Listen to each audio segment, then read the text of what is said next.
Hello friends, welcome back to the channel. Anyway, coming at you guys today with a what's on deck for Clearlake, California in November. So first off, let me start off by saying that I'm over 750 subscribers now, and everybody that watches these videos and has subscribed, I really appreciate you. For those of you that are watching this video and haven't subscribed yet, do me a favor, hit that subscribe button. A lot of work goes into these YouTube videos. It doesn't seem like much, but I mean, the reward we get is your subscription. So if you appreciate what we're doing, do me a favor and give me that little subscribe button. But anyway, let's look at what's on deck. My deck, you know, everybody's different. Keep that in mind. This isn't a know all be all. I've got I'll be the first to admit I've got a lot to learn. But when I head out this weekend, this is exactly what I'm going to be starting out with on my deck. So let's take us a look. First and foremost, big surprise. Going to be having a jig on deck.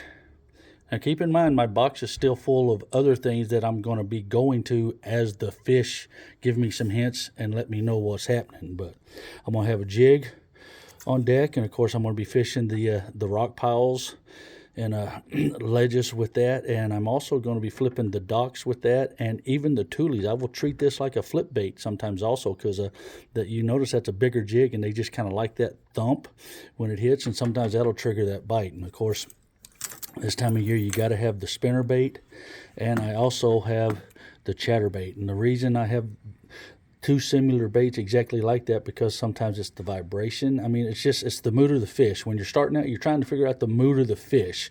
So you got to throw the baits out there.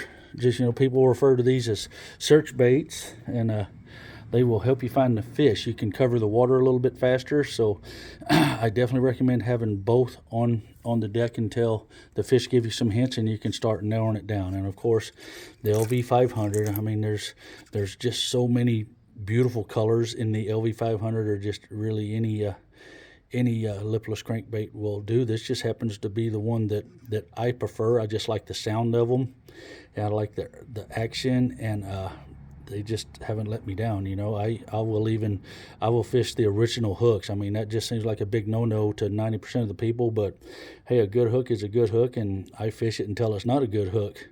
So you definitely got to have that LV, and I can just a little morsel. The LV is getting bit right now, and I'm gonna have the A-rig on my deck right now. This is one of the this is the Yum Flash Mob. It's just it's not the most expensive one you're going to throw, but the reason I love it is because of that, because it's not $20-30 rig. I've got a box full of those also, but I always start the season out with these right here until they really start wearing it out, and then I'll have sometimes 2 or 3 different A-rigs on the deck. When that becomes a bite, I'll have one with the flashers, I'll have a plain one, and I'll have one with the 5 teasers and the 3 hooks. So that bite evolves, but that's how I start with the little flash mob. And then of course the Trashfish is an absolute must right now. This one's just getting chewed up so much, but I'm throwing the bigger one right now, but have the mid-size too. I'm not technical. I don't know all the numbers of this and BR5473429s. I'm not that guy, but you can see it. So there it is. That, and then the normal size one. And then you got to have your flip bait on the deck. And anytime you just see those perfect little water toolies on a nice little point, you just trust me, flip you something in there. And I like something, you know, I like something that really displaces quite a bit of water. I like crawls that are going to put a little vibration and just really kind of enhance what's going on down there. And you can see I've got just a 1/2 ounce tungsten on there. I really like flipping a lightweight, because I'm basically just picking apart the points and the outside toolies and any isolated little grass patches that I see. And then of course I like just kind of an all-around crankbait. You know, you can have a fish pattern and a crawfish. I break my crankbaits down into 2 different categories. It's either a fish or it's a crawdad. So this time of year, especially with this color of water, I mean, they're really keyed in on the fish right now, but I like to throw them a little something different. So I'm starting out with this crankbait, because you know I can fish this one 5-6 feet of water, and because my preference is just really get down there and just really dig in. I like to just plow some cornrows when I'm down there crankbaiting. So I'll start out with this one, but I've got two other crankbaits tied on in my box. One of them in the shed pattern, and they're the medium divers and the square bill. So those are all baits that have in your box, have ready to go as the fish tell you what they're going to want. And love me some buzz bait. The top water is not what I'm wishing it was right now, but also in the box I've got the Whopper Plopper and not the Zara Spook, but similar to the Zara Spook tied on also. So, you know, as that situation pops up and presents itself, you just got to be ready.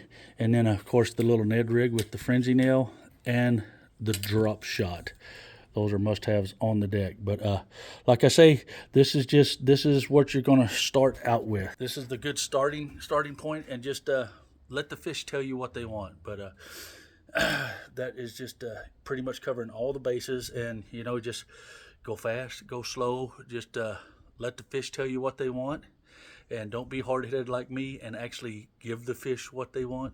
So anyway, I really hope that helps you out. And just another friendly little reminder, like I said at the beginning of this video, you pushing that subscribe button really helps me and doesn't hurt you a bit. So as I like to say, treat others the way you want to be treated when you come up here.